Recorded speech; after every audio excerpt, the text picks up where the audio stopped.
DJ Event Planner will change the way you manage and run your business. Streamline all of your procedures and software into one easy-to-manage system. DJ Event Planner, the ultimate online planning tool.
It's literally on the other side. Oh, somebody grabbed it in the house, so that'll be great. Hey, we're live. It's evening. It's Tuesday.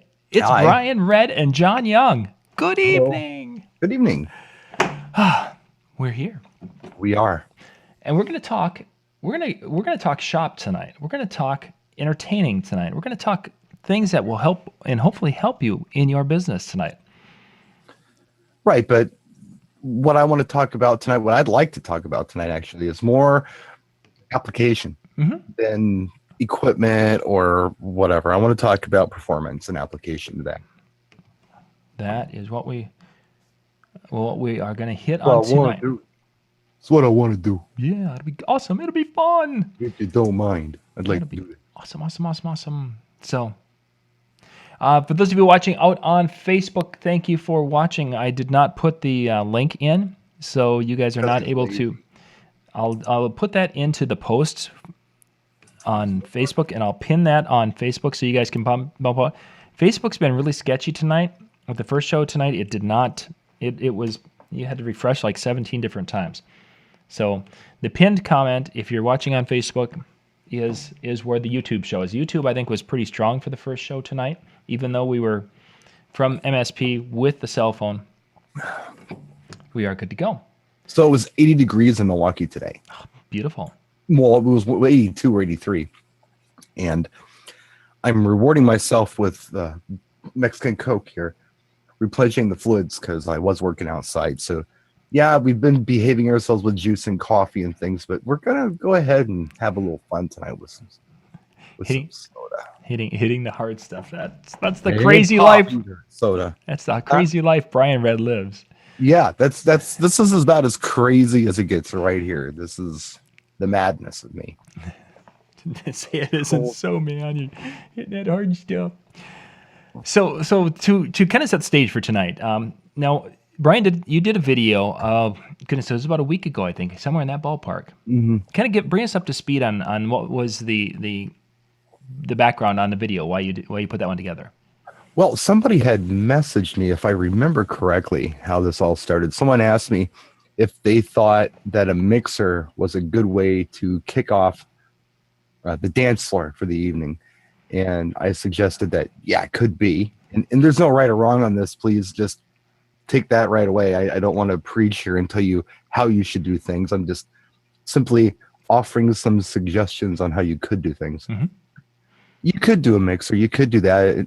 If you've never done a mixer before, it's a little involved. You have to get women onto the dance floor into a circle. Then you have to call the guys out, which is like pulling teeth sometimes. And you basically have random people dance with others.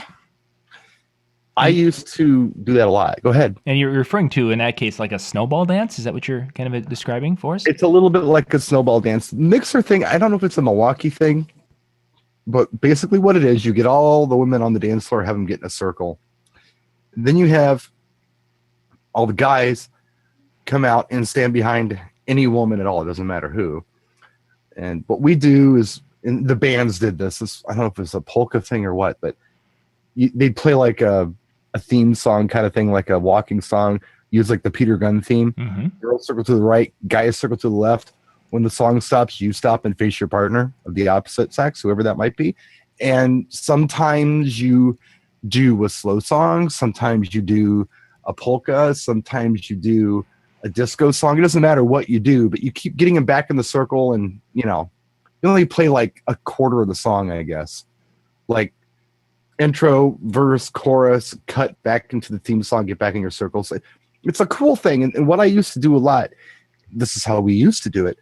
We would do a mixer within, I would say, the first half hour or so of the opening of the dance. Mm-hmm. Sometimes I would end up at a gig where I would play a few songs, The Twist, Rock Around the Clock, whatever. If I didn't get a response, I would go right into the mixer.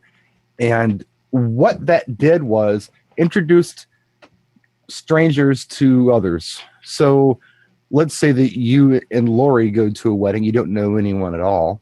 You get involved with this mixer. You've met 3 people that you wouldn't have known. She's met 3 people that she wouldn't have known. And maybe afterwards, you pair up in couples and get to know each other. Oh, yeah, my husband's a DJ too. Oh, yeah, well, you should be my husband. That kind of thing, You do realize, though, in this little analogy that you put together, you're talking about we have 6 children. If we're there by ourselves and nobody knows us, we're probably going to be dirty dancing or something so bad that no one will want to get close to us. I'm just saying. Right. But, in most people's situations. Yeah, right.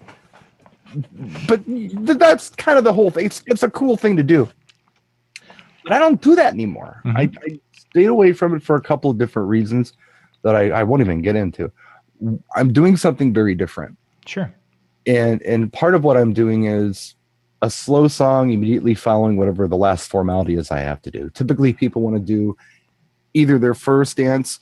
Well, sometimes they do the first dance before dinner. And then other times they do it after dinner. Regardless, it's like a first dance. Then right behind that's the father, daughter, mother, son. Typically, That's how we're doing it now, getting everything out of the way immediately. Yeah. And then it's open dancing. So what I'm doing is as soon as the last formal song is over, I'm putting on a slow song that everyone knows. And I'm saying something very specific, and it's not an accident. What I say on the microphone is simply, John and Lori would like to invite everyone onto the dance floor. Mm-hmm. That's it. And I play the slow song. Something familiar that everybody knows, doesn't matter what it is. And then immediately following that slow song, I play a song they don't expect me to play, but that everyone knows. Kind of like I'm going to give them my best joke right away.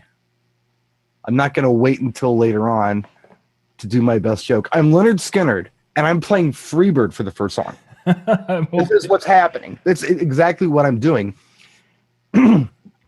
But if I have to go back and talk about this a little bit, when I say John and Lori would like everyone to join them on the dance floor, there's a reason I say that. And that's kind of what I wanted to talk about tonight. Mm-hmm. It's not about me asking anyone to do anything at all. I'm putting it on the bride and groom. Yep. I don't care what you do, but John and Lori would like everyone to come out onto the dance floor. It's not about me. It's not about what I want. It's about what they want. They want you to come out here. That means something. Mm-hmm.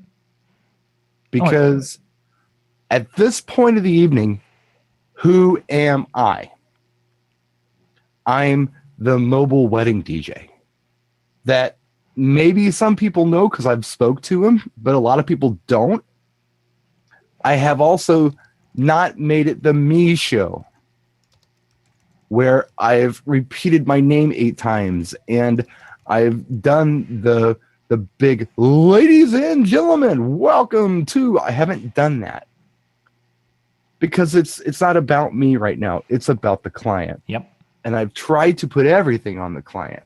I've made announcements, but I haven't made colorful announcements. Is that a good way to put it? I haven't sold it like on the mic, like the radio guy, like the commercial, like the announcer. I haven't done that Sure.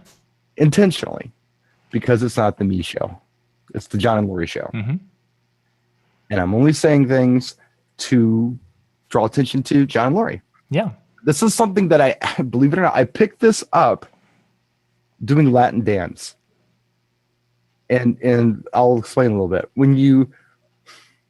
And it's probably the same thing with any social ballroom dance, but the man's purpose when it comes to formal dance is to make the lady look great.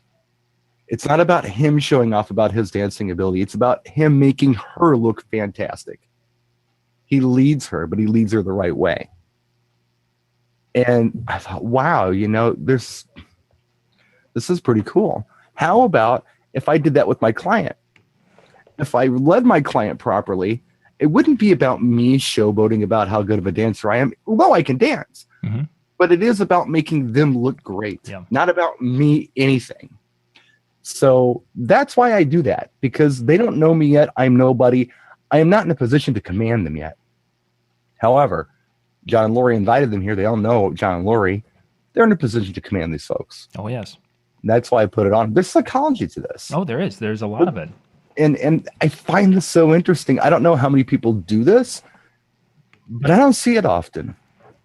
And there's, like I said, there's no right or wrong here. This is just an idea or another way that maybe you could think about doing some of these, intros, or even opening your dance floor. Now, when I opened that dance floor with that song I talked about that they didn't expect, Leonard Skinner starting with Freebird.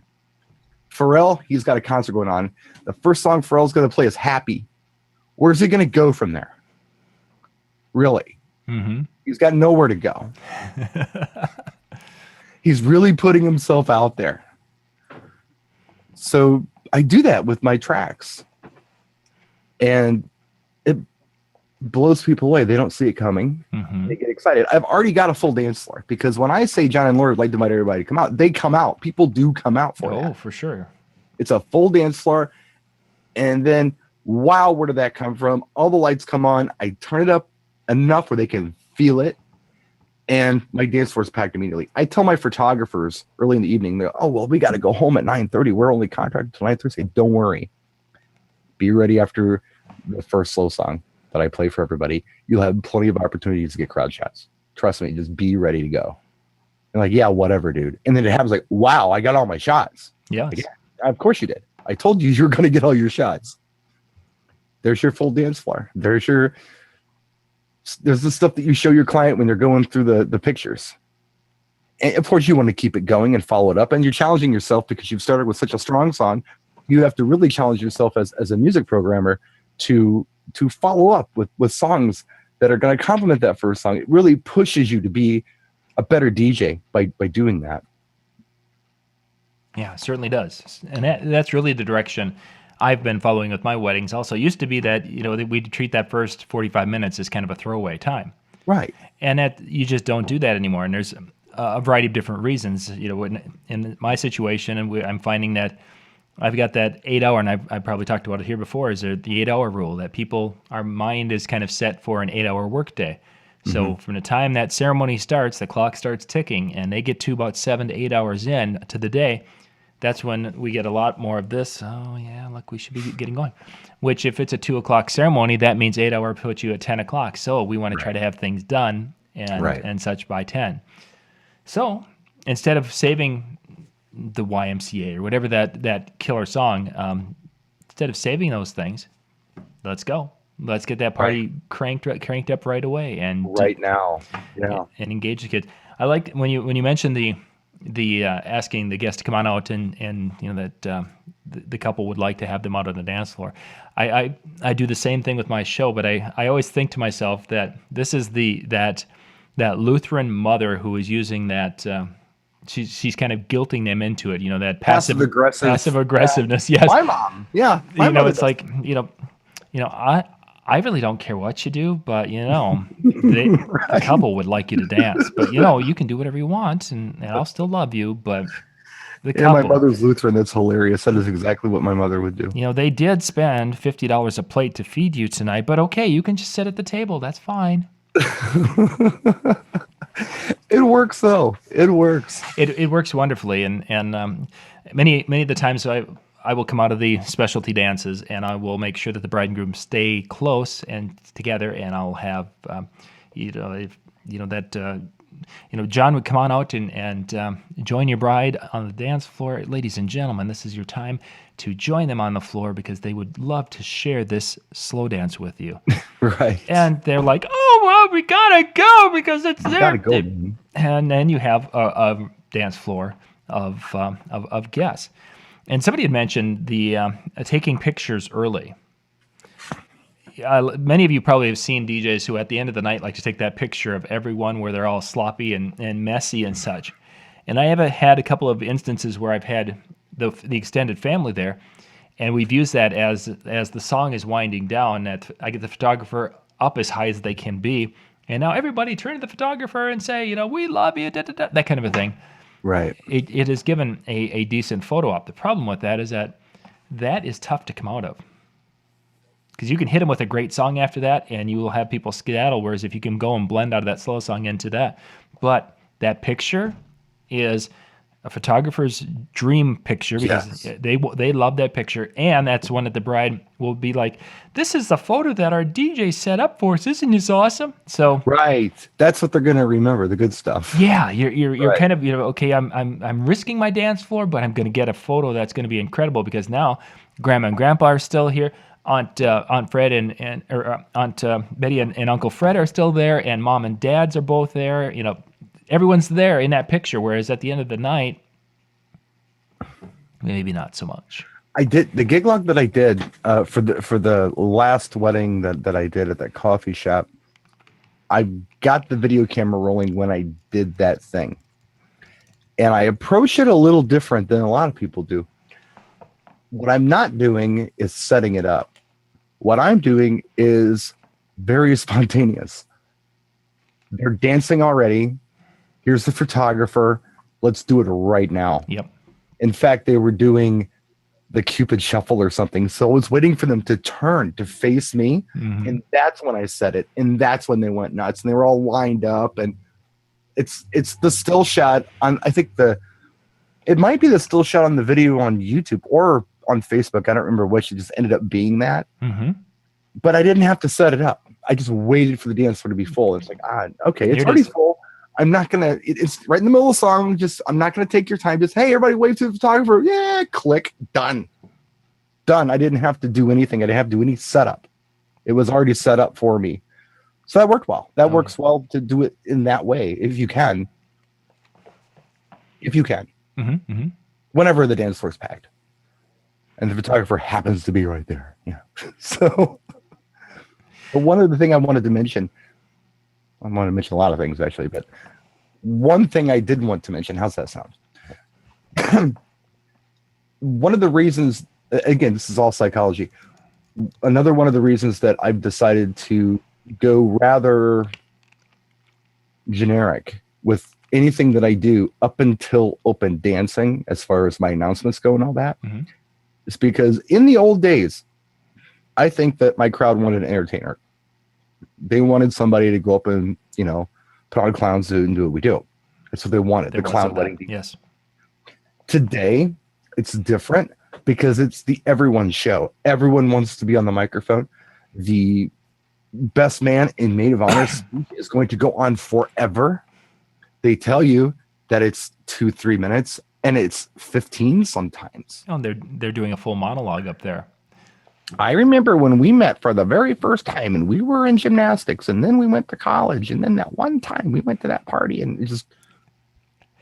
I had one of those, and the gal, she was half in the bag already, and she had her cell phone out, and she was pulling up, and then I got a picture of it up in front of her room, trying to show a cell phone of.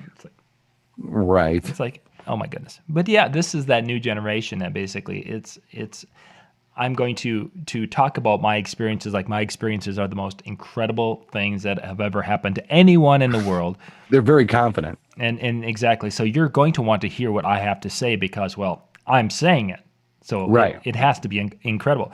And oh, by the way, Well, I think it's a lot of it's the school thing. I mean, when I was a kid, I was embarrassed to sing in school, partly because I thought the songs were very lame. I mean, I was into top 40 and disco and rock and roll, even as a little bitty guy. And what am I going to sing about a spider for, or about a train, or this is stupid. I'm not singing this. But, so I wasn't a singer. I didn't want to perform. But if I did perform, it certainly wouldn't be to that. So it just became like this thing where I don't sing. I just don't do it. I don't karaoke. I don't, none of that. On the occasions that I've gone to church, I don't sing there either. I just stand there. I'm not going to sing this. I just don't. So the new generation, it's all sing stuff. I remember when I was a teenager, all these Disney sing-along songs thing came up, like the videotapes and all this. Yep. That was a big thing, and the kids would stand there and sing and have no shame about it and no quirks about it. So they're confident. They've been performing like this their whole lives. They don't mind getting on a microphone. They don't mind standing in front of people. They feel like that whatever they have to say has to be special. And I'm not judging anybody. I'm just saying that seems to be the mindset. Cool. I'm going to let everybody else have the floor. Everybody can have it. Because if I'm battling for dominance, I might lose. Yeah. I might be challenged. I might be challenged by the best man, or I might be challenged by the maid of honor, or the dad, or whoever wants the microphone during dinner. So I've realized this, and I've come to the conclusion that, you know what? No, we're just going to perform it. We're going to provide a service here. And I'm going to do it as professional as I can. And I'm going to speak clearly on the microphone, and they're going to hear me. And I'm going to use the right voice, but I'm not going to be commanding anybody's attention so much. I'm just going to make the announcements and make sure the things happen. I think we're moving back into the role of a director. And when we first started, I used to really emphasize this in our sales, is that my job at that time was just to direct things. I was behind the scenes. It's like a good movie. Yes, if you know enough about movies, you're going to say, wow, that was a great director. But most of the time, a good movie, you're going to be like, wow, that lead actor was great. You're not going to talk about the director. But the director's a big reason why it was as successful as it was. That was my role. But then as you said, we changed over and we became more of a personality for a period of time. And we became more of that out front, leading the charge, per se. And I think we're kind of making that transition back in the wedding realm, where I'm now back to being the director, but now I've got 10 to maybe 20 stars in our show, and I have, obviously I've got my main performers, Your but now lead actors, I've got my lead actors, but I have this whole entourage of secondary actors that need some time. Right. No, exactly. So I'm going to give it to him because, and the reason I'm going to give it to him is because, and I'm not an attention guy. I don't care if you watch me or not. I don't care if you're paying attention to me or not, really. But if I'm going to command attention, which I can do, it's going to be during the dance part. When all the formalities are over and it's time to get people to dance, they're not going to know what hit them either. And that's what's so cool about it. It almost becomes an under-promise, over-delivery thing. Very much so. Because I'm just facilitating this. Like, I'm just directing it. I'm not particularly entertaining. I'm just directing everything. Personally, I'm not entertaining. I'm playing the right music and all that, and I'm making sure things happen. But I'm not putting on a hat and cane and doing a little dance yet.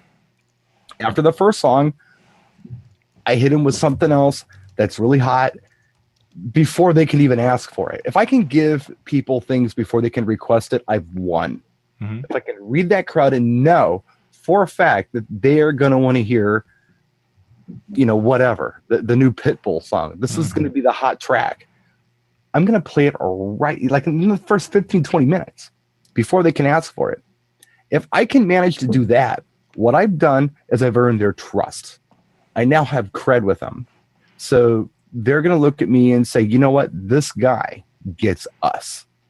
Whatever he does, I'm going to follow him because he's on to something here.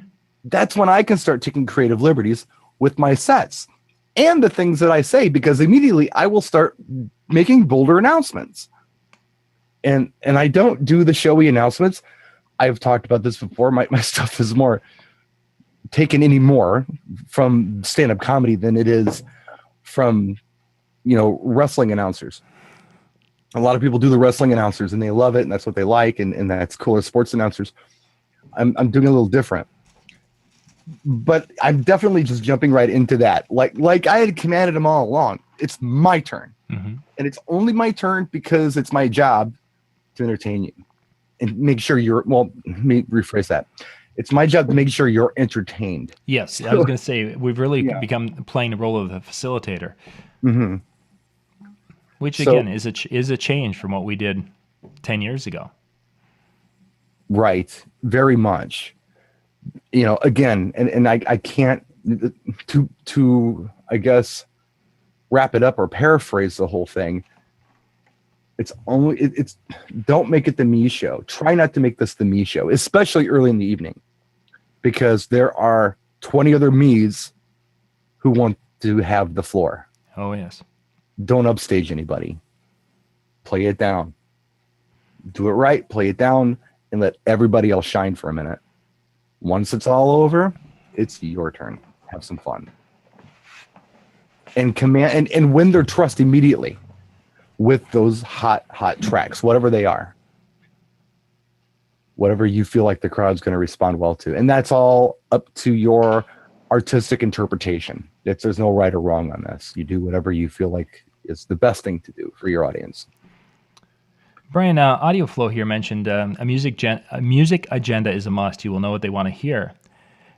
I would question that a little bit because there's so many times where we're sitting with a couple and talking about music, and they have a list of 20, 10, 15, whatever songs. And you start asking questions about the song because you're looking at it, it's like, okay, that's not a bad list, but there's some unusual songs, and asking them why, what's is there a significance to this song? Because if there is, I want to make sure I'm setting it up properly. Is how I phrase that when I'm questioning music a little bit, and you find out that we were trying to find songs we think will appeal to our guests. So there's really no actual meaning to this song for the couple, but they're making this list because they think there might be a guest who would like to listen to a 70s song, and this is a 70s song they came up with. Mm-hmm. Well, as a DJ, we know there's probably 15, 70 songs that are way better than that for doing what they want to do. But, so what audio, I understand what you're saying, and that's really why I've gotten down to I want a list of a few must plays, and then we go from there, because there's so many times that they're putting songs on there that they really could, you play it or you don't play it, it doesn't matter. And there's times where there's songs that they want wouldn't quite work as well. I can give you, your results with that song will be, but if we do this set and use some different songs, you're going to have 5-10 times the results from the guests in which you're wanting to reach at that moment. Right. Which is kind of why you're hiring us, because that's what we should know as music programmers. I was having this conversation with a friend of mine today. He was talking about the music lists and things, and I said, this is how I handle it now. When I'm meeting with a client, I'm talking to him. One of the first things that I tell him is, look, and I've said this on the show before, I've said it in videos, the hardest part of what I do is dinner. It's the hardest part. Now, that's me. There may be DJs out there who find dinner very easy. But for me, it's difficult because I'm directing amateurs and I'm trying to make it look good, and I'm trying to make things happen at a certain time that I have no control of, like what time dinner starts. Yes. And what time the bar opens, or what time the hot air balloon lands, or whatever the hell's going on that night. I have to make sure that stuff happens on time. Mm-hmm. I got to pay attention to what everybody's doing. I got to pay attention to people's intoxication levels. I got to do a lot of things. That's the hard part. Once it's time to dance, I gotcha. That's not hard for me. Making a mixed crowd get up and have a good time, if you allow me some artistic license on this, I'm going to be able to do it for you very easily. So let me get you through dinner. As far as your playlist goes, this is what I want to know. Yep. If you've got some songs that you have to hear because they're very, very important.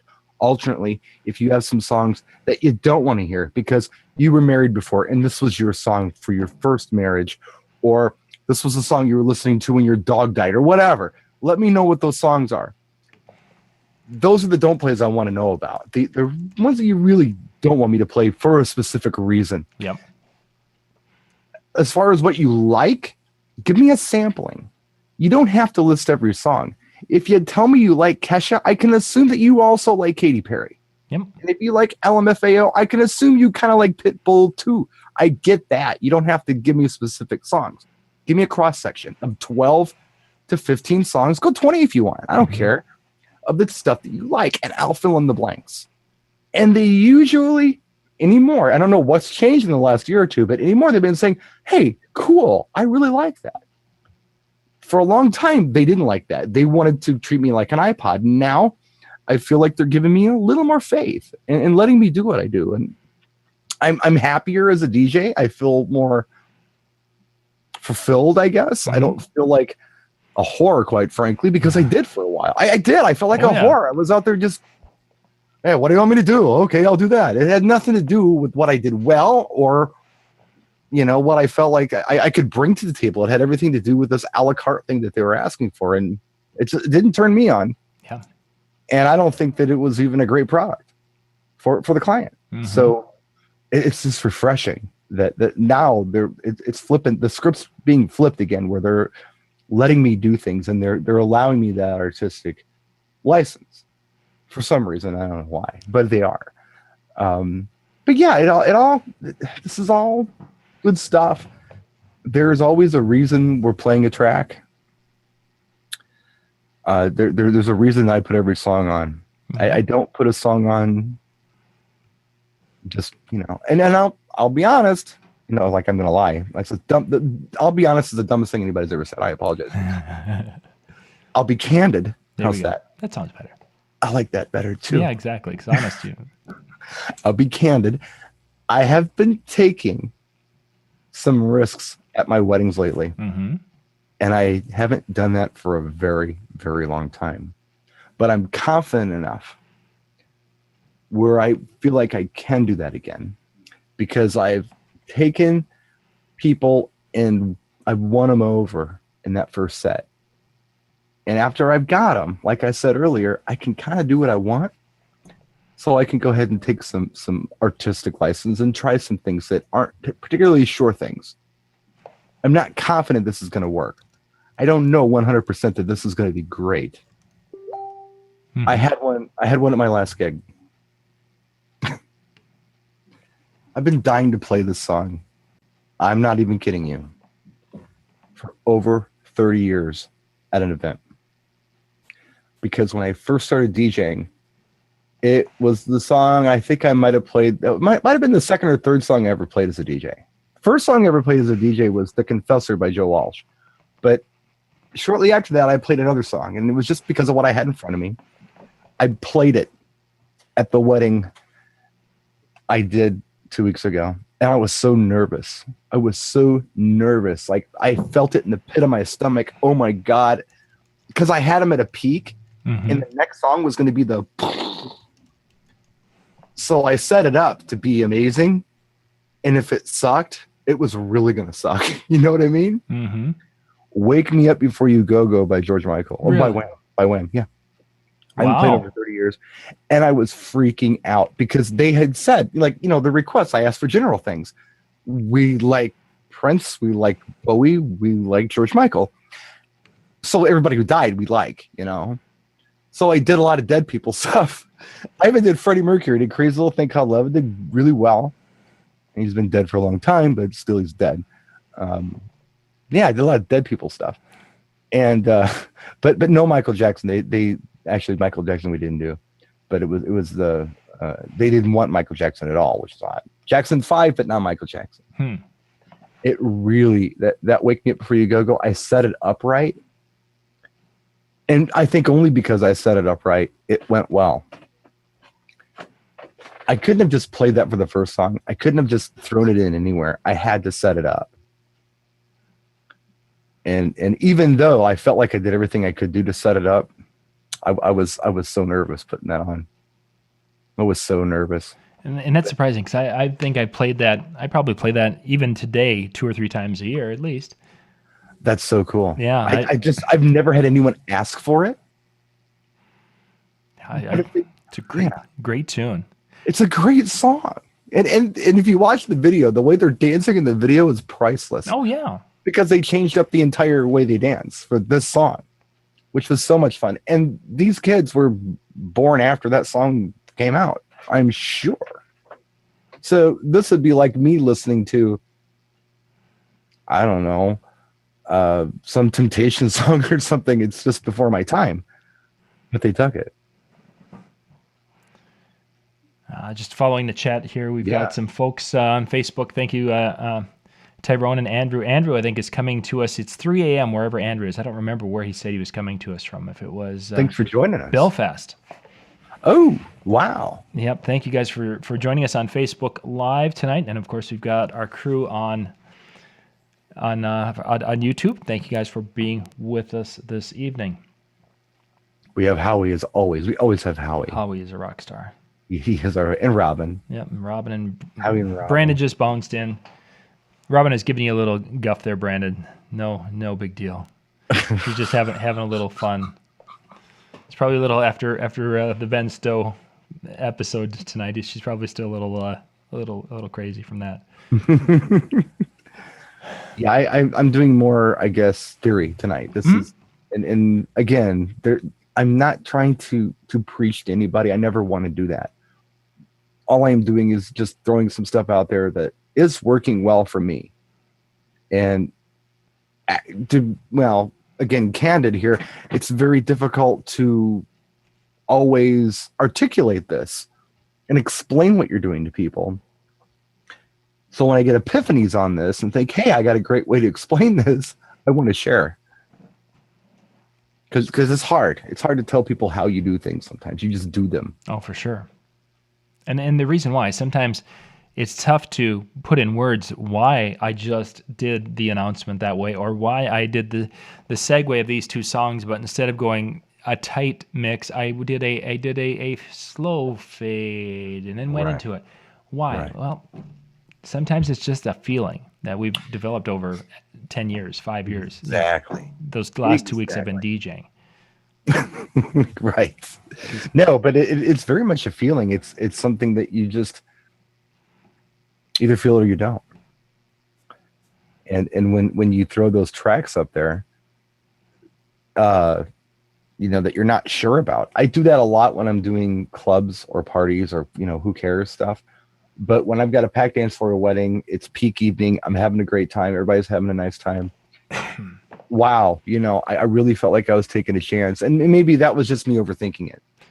And I probably do overthink everything I do when I'm DJing. Oh, and I to a point that we almost, there's a level of thinking of what we're doing. And then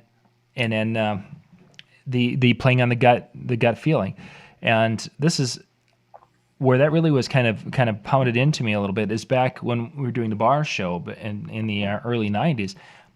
There were nights, and I've mentioned this before, we drank a little bit during those bar shows. Yeah. And it became one of those things that you were playing more off the gut feeling, which was obviously inhibited, you're being interfered with the alcohol. And there were times where you would go in directions and such, and you're like, after it was like, what in the world did I do that for? Thinking about it the next day. Because right. It's like, wait, so I can see today in many ways, because there's a method to the madness. There's a thing I want to do. Maybe it's to the point where we mentioned, the stars of the show. Well, there's different times of the night that I want to highlight different actors in my performance. And maybe I know that Grandma and Grandpa are going to be leaving here at 9 o'clock. It's 8 o'clock, and I want to do something about 8:15, 8:20 to highlight Grandma and Grandpa. Well, in order to do that, I know that I need to set this up with these songs. I need to get them to this point in time so that I can do this, and then I can maybe I'm going to be playing their song that they loved this song, and this is going to be theirs. Whatever it is, but there's got to be an intellectual process to get where I need to go, and then I start doing that, and it's like, wait a second. Look at the way the crowd's responding to this song. I should put in a different song right here to do this little thing. So it's a combination of the intellectual side and the gut feeling side. Yeah, very much. And it's so different now, John. I mean, we have unlimited access to any song we want. yeah, I was thinking. I watched the when you're talking about mixing vinyl at a wedding. Yeah. And I was thinking back, to the early days when it's like, oh, you'd like a country song, great. Would you like Nitty Gritty Dirt Band's greatest hits, or would you like Oak Ridge Boys' greatest hits? Which one? Which one? Yeah, no, you'd like the third track on that, great. This is the one you're gonna get. Yeah. Hey, it was a good weekend. Columbia just sent me Sawyer Brown's greatest hit. Yeah. Hey, you got any rock and roll? Yeah. How about some Eurythmics? Sure. Exactly. Would you like the best of the '80s, Volume 1, or best of the '80s Volume 2?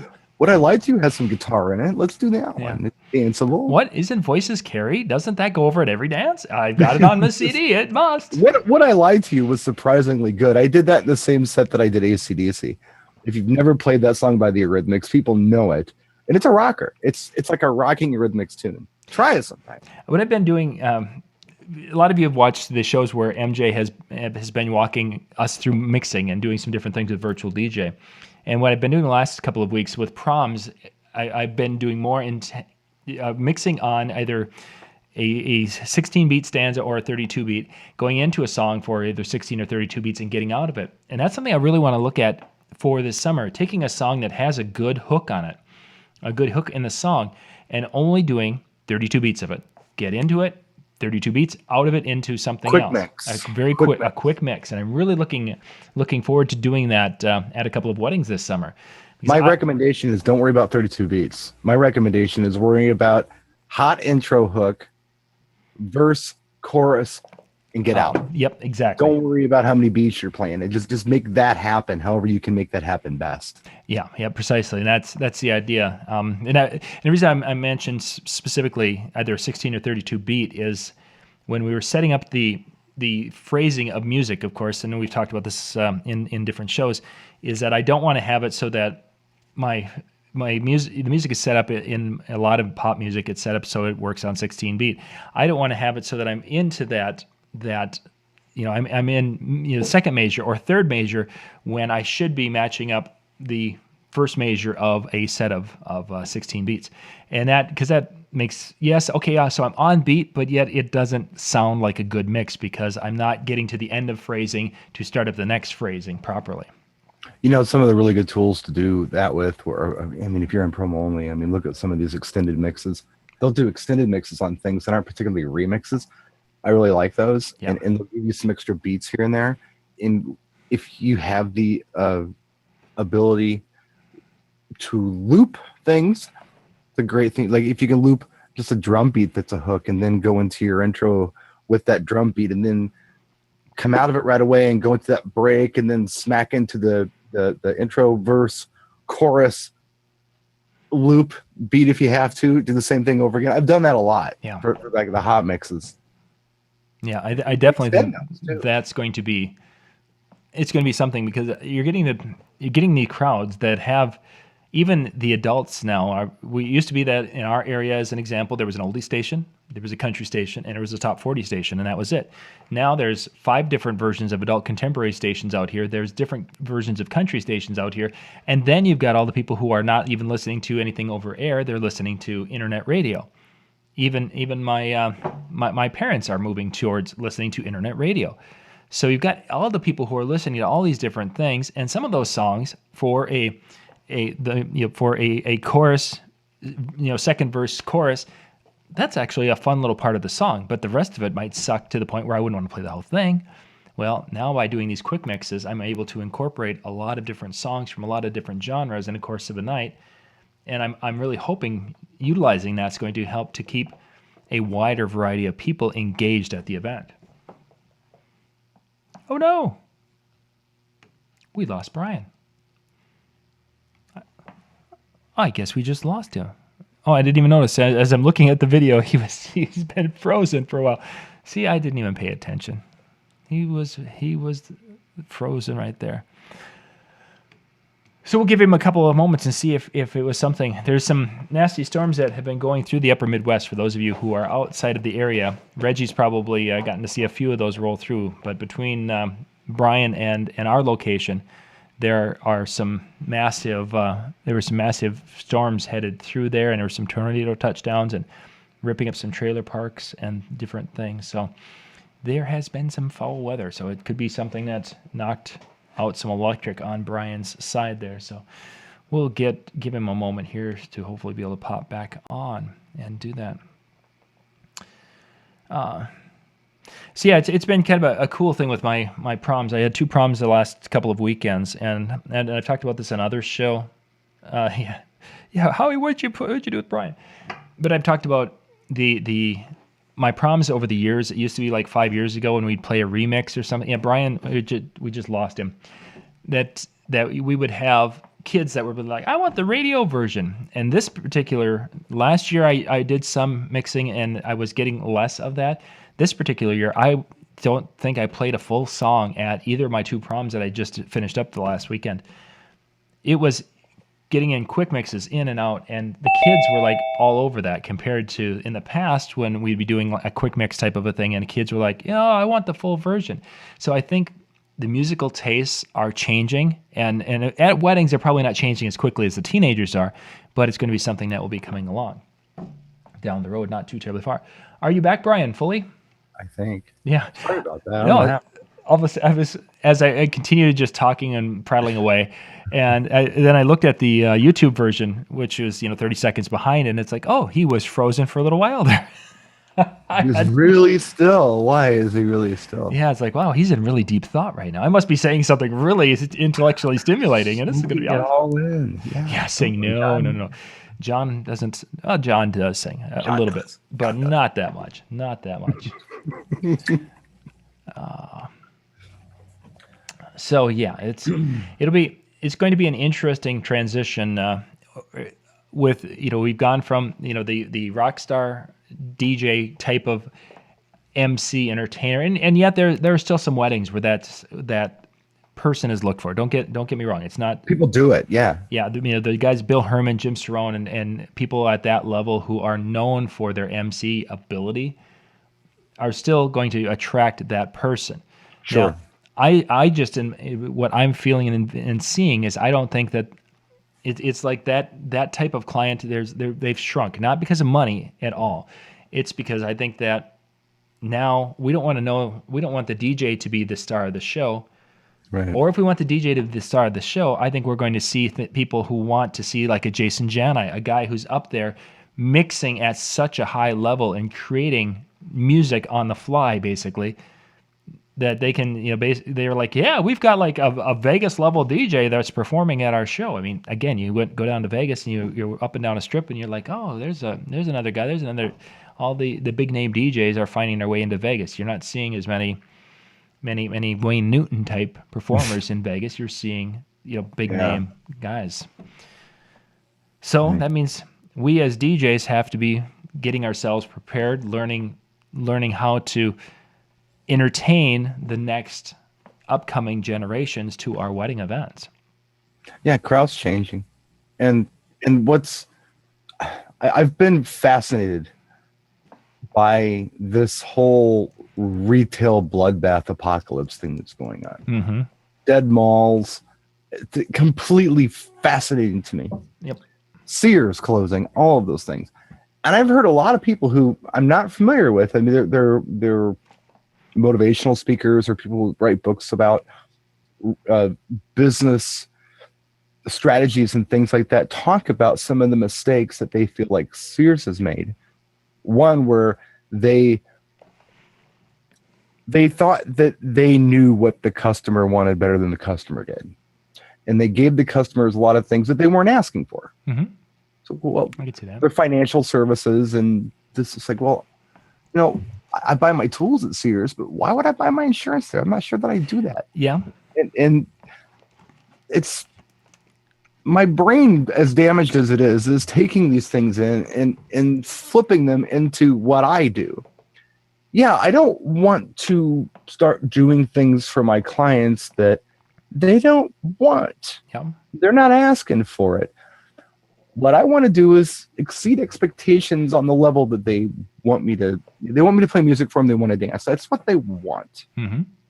They need announcements made. I'm going to make those as clear and concise as I can without showboating and without making it the me show. Yeah. They want the attention on them. Their guests want the attention on them. The best man, the maid of honor want attention on them. That's what they want. So that's what I'm going to give them. They didn't hire a party clown. And in the old days, we assumed that was the thing. Oh, yeah. I'm taking all these things in, and I'm also looking at this whole mall thing where they're thinking, well, the whole mall experience, a lot of people blame it on Amazon. They say, well, Amazon took the business. People don't want to go shopping anymore and things like that. Turns out that's not true. Turns out that 85% of all retail business is still done in brick and mortar shops. 85%. So although everyone's shopping on Amazon right now, I do. I buy things on there almost daily. Yeah. Little things that I need for the house or whatever. 85% of all retail is still happening in brick and mortar. They're still going to Kmart, or not Kmart, but they're going to Walmart, or they're going to Kohl's, whatever, Kohl's, Home Depot, or wherever they go. The problem is that these places like malls, like Sears, like everybody else, they're not adapting. They're not making things an experience for people. Mm-hmm. Again, they're doing the same thing they've always done, expecting everyone else to just get on board with it. Yeah. That's dangerous. You have to change with the times, and you have to anticipate change. You can't just wait for a change to happen and say, oh, okay, I got to jump on board with that. No, you have to watch for it. You have to anticipate where things are going to go, and then you have to act. I think that's what I'm doing as a performer. I think I'm looking at this and analyzing and paying attention to what people want and giving it to them and not giving them crap they're not asking for. And again, no right or wrong here. This is, I'm not preaching. I'm just simply saying this is vital for any business that you're in, to anticipate the change and kind of pay attention to the trends and things like that and react accordingly. You're talking about different retail and the idea of creating an experience. And one way I was trying to think of there's some stores I just enjoy going to. Yeah. Because it's an adventure or an experience, that I'm going to see something. That's really what I'm looking for. And an example for us, we don't have a lot of Lowe's in Minnesota, Lowe's home improvement stores, but there are a couple. And I enjoy going to Lowe's because I know there's going to be things in there I can't find anywhere else. And I can go and I can, in essence, I'll walk through the whole tool display because I want to be surprised about what's there.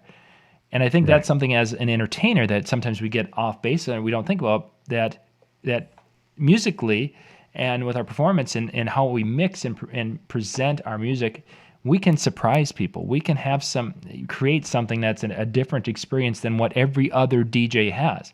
Right. There's a reason why I don't like to go to some grocery stores. It's because that's the exact same stuff that store has and that store has. And it's like, why do I need to go to 7 stores? I'll just go to one and be done. Sears, I don't like going to Sears. Why is that? It's because beyond a craftsman name, it's the same DeWalt tools that this store has. And it's the same that this, it's like, carry a different version of it, if nothing else. Whereas for those of you who are familiar with Lowe's, is that there's many, many items in Lowe's that are exclusive to them. And Home Depot has a similar situation. Sure. And then if you want, an upper Midwest, if you want the really inexpensive knockoff brand, then you can go to Menards. I mean, each one has their little niche. But I look forward to going to Lowe's just because I know that there's going to be something new that I haven't seen before. And that's what we need to be doing as entertainers. Just pay attention. Mm-hmm. Just don't wait for people to tell you what's going on. Mm-hmm. Pay attention to what's going on and anticipate change. Mm-hmm. Anticipate where things are going to go. Follow trends. I am almost 46 years old. What are you, John? 48 now? Yep, 48. Okay. We're not young kids, but we're both still relevant in this business. When I was 20 years old, a 30-year-old DJ might as well have been 100. Mm-hmm. It was so just obsolete because they couldn't adjust. They couldn't change with the times. They didn't understand why rap and hip hop may be a trend and why people weren't particularly always wanting to hear the entire Animal House soundtrack. And it was just, no, I'm almost 46, be 46 Saturday. And dude, I'm killing it out there. I mean, I don't mean to ever say those kind of things publicly, but I'm killing it out there. Mm-hmm. There are people out there much older than I who are killing it out there. For sure. Because they have changed with the times. They have anticipated change. They haven't just done the same show over and over and over again, expecting different result. And I see this all the time. I wrote articles about this for the Disc Jockey News. These DJs who are just like, oh, what do I do? I don't know. I can't get any gigs anymore. Well, duh. Come on, dudes. Do a different show. Yeah. Change it up a little bit. It's so important. And don't change it up just to change it up. Do something that's going to bring something fresh to the table. Mm-hmm. Do it for a reason. And again, that is that same concept of why I want to add the quick mixes at my weddings this summer, is because I want to not only add a different element that people haven't seen before, because I want to make my entertainment options different than other DJs who are out there performing. I also want to challenge myself a little bit, because when you're doing quick mixes and you're in and out and you're back and forth, it is more of a challenge. And I could sit there and push play and let it go and be bored out of my mind, and still get a paycheck, and people would say, "Oh yeah, you did a great job," but I don't want that. I did that years ago, and then I got into the microphone side, and people would refer because of my ability to direct traffic on a microphone. But now that ability is still coveted, but they're not giving it the same value, because now anyone in the room, as you said earlier, Brian, would love to get that microphone so they could be on stage and be the star. And we're giving it to them. Yeah. We're giving them the mic. Yeah, exactly. It's their day. They're the important people, and in most cases, yay, we're giving it to them with the blessing.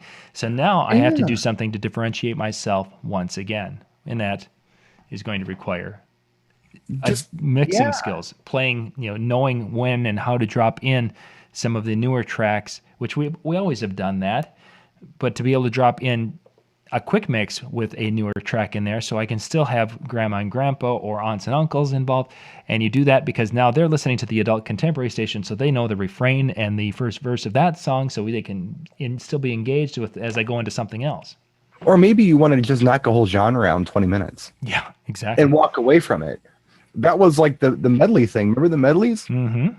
The first one I can ever remember hearing as far as medleys go was Stars on 45's Beatles medley. Yeah. So first one I ever remember hearing, where, I don't know, what they do an Archie song, and then they do like 7 or 8 Beatles songs in a 3.5 minute track. Mm-hmm. And I still love that song. In fact, after the show, I'm going to listen to it just because there was an ABBA one. We used to do an Elvis one a lot from the DJ Tools. Remember the Elvis medley? Oh, yes. There were several, and I didn't play them all. They didn't all work. And then Bobby D did the Jock Jams thing, where it was a medley as well of a bunch of tracks that were hot at sporting events. Did you ever, the Joan Jett Mega Mix, did you ever have that? No. Oh, that was a fabulous mix. Ultimix did that. They put it on one of their early, it was on album. Yeah. And they put it on one CD. Okay. And it was a double, it was like a year end or whatever it was, but it was only pressed on one disc. And it started with Joan Jett. It went into, there was We Will Rock You was in that. The Stroke was in that. AC/DC, You Shook Me. It's a fabulous. Okay.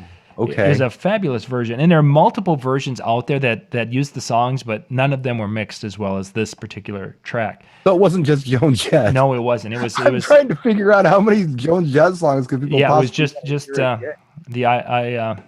it starts out with...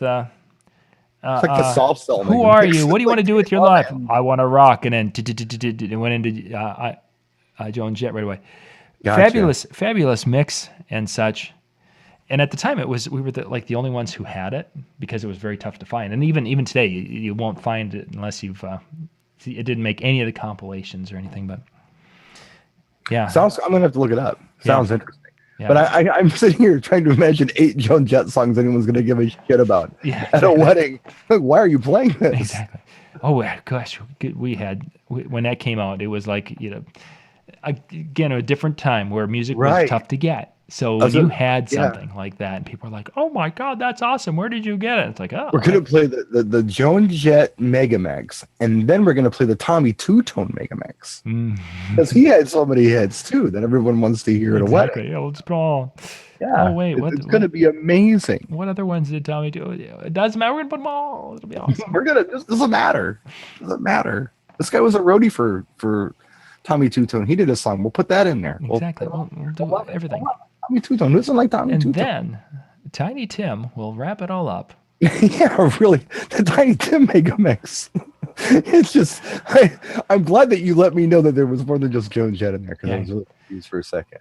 Yeah, it was a good. I haven't listened to that in a long time. Did you guys like the show tonight? I'm just really curious in the chat room. Did you get anything out of this? Was it just me ranting and interrupting John for an hour, or did you? Was it cool? Yeah, because I really wanted to do this show. Just this, John will tell you, I wanted to do this show. This was my idea. Yeah, so just let us know. Give us your thoughts a little bit, because sometimes we get accused of doing too many fluff shows. I accused us of doing too many fluff shows. 2 weeks ago, actually, we had a couple of people that had messaged and said that and it wasn't our regular viewers, so it wasn't anybody in the chat room. It was a couple of folks who popped in for the night and were expecting really heavy duty. That's why last week, early in the show, it's basically, if you're looking for heavy duty content, it ain't going to be tonight. Tune out. Yeah, exactly. You can leave now. We've committed to be here. John, we were only supposed to do this for 2 weeks. You remember that? That's right. You approached me at NAMM or something, say, "Hey, I got an idea. That's right. Let's do Thursdays for 2 weeks, starting at the last Thursday of or 3 weeks, maybe it was." Yeah, it was a short time, and then we moved it back, and then all of a sudden we've only missed a couple in our time, and so we're, goodness gracious, we've been doing this for quite a while. But no, this was I don't know, philosophy and just an idea and just some things to think about. I mean, even if you take everything that I said and say, you know what, that's not for me, I don't want to do anything that Brian talked about. Keep in mind that I don't expect you to. Nor do I really want you to, because that's my thing. But what I do want, what I would like everyone to take away from this, if anything, is that we need to pay attention to our crowds, and we do need to anticipate change with our crowds. And instead of giving them what we think they want, we got to give them what they really want. We got to figure out what they want. That's the fun part, because they don't even know. If you ask them, they can't articulate it. You got to pay attention to these people and figure out what they want. So that's where I was going with this tonight. So I wonder if for a future show, because as we've been talking tonight, and specifically when you were talking about transitioning from the formal dances into our open dance floor, or let's the formal dances into that first half hour to getting an active dance floor. I was thinking, it before you leave. I bet there's at least 15 different ways I could think of different things I've done over the years, and that a person could use these little. You called it like a mixer earlier, but there's other different tools that we've used, or different processes of getting people involved early in the night.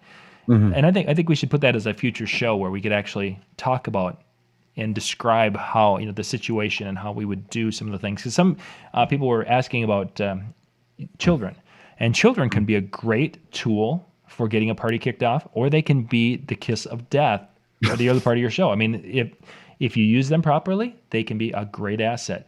If children. You mess them up, you don't handle them right, and if you end up fighting with them, you're gonna have a long night. Yeah. So I think I'll give you a taste of what I can bring to the table on this. There's just a taste of the kind of things we can talk about. You know how people do the anniversary dance? Most people are familiar with that. Yep. Where you're inviting the married couples onto the dance floor, and then I say this. I think it's hilarious. People love it. first thing I say on the microphone is, if you've been married for less than 4 hours, please leave the dance floor. So that just, it's funny because the bride and groom got to leave if they got married that day. The client that I had at my last gig told me that although there will be several married couples at the event, there will also be several couples at the event who aren't married, but they've been together for 14, 20 years or whatever. And they also had a lot of gay couples there who hadn't done it. Oh, sure. But they've been together for many, many years. So they said, why don't we do something a little different? Let's do a couples dance. And I like that. Mm-hmm. So instead of saying, if you've been married for, it was simply, if you've been together for less than, but everyone was able to come out that way. Very nice. A nice touch. I've not thought about that from that angle. Look at that. So I learned something. It was really nice. Yes. So there's a little nugget, the kind of stuff that we can talk about in the show, where we talk about some of the special dances and tools that we can use to get people on the floor. We'll call it wedding tools. You call it wedding tools, you call it party tools. Because I did the mixers, actually, I remember doing those at corporate events. And I remember specific repeat business that I got where they specifically asked for because they really enjoyed it. Oh, corporate mixers. There was so many cool ideas with that. Oh, yeah. Used to be able to. I miss those days because there was always a stretch when you would work with the same client year after year, and they'd be like, okay, we want to do something fun. We want to get people up, and we want to get them moving, and we want to connect them. What can you do? So you have to come up with something new every year. And right. Oh, there were so many fun things. The cool part about those repeat customers were that you didn't have to win them over every year. They knew you were cool already. They just, John's back. Yeah, just tell me what to do and I'll do it. Dude, play, and they all come out right away because you've already qualified yourself the last 4 Christmas parties that you did for these people. Precisely. So it's a lot of fun. Yeah. Good stuff. We'll put these on the agenda for a future show. Once again, thank you for watching on Facebook Live or YouTube Live. If you are with us yet, please click the like on the video. We'd really appreciate that. And we'll be back again next week. Good night, everybody.